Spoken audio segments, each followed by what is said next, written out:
Klokken 7:20 hver morgen trækker skolepatruljen i de gule veste og hjælper de andre elever over en stærkt trafikeret vej. Stop!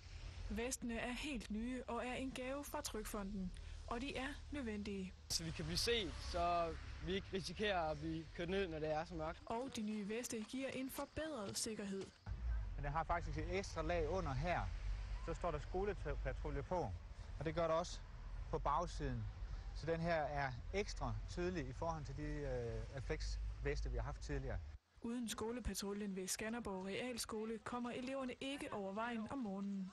Det er jo med til at synliggøre, at det her det er nogle elever, der tager et ansvar på sig og sørger for, at vores indskolingselever primært kommer sikkert over vejen. Det er et stærkt trafikeret sted om morgenen. I dag er første dag med de nye veste, og de bliver taget godt imod. Jeg synes, det er dejligt, at vi ligesom bliver værdsat, at vi står her for nyt udstyr, så vi også kan passe på os selv, når vi står her.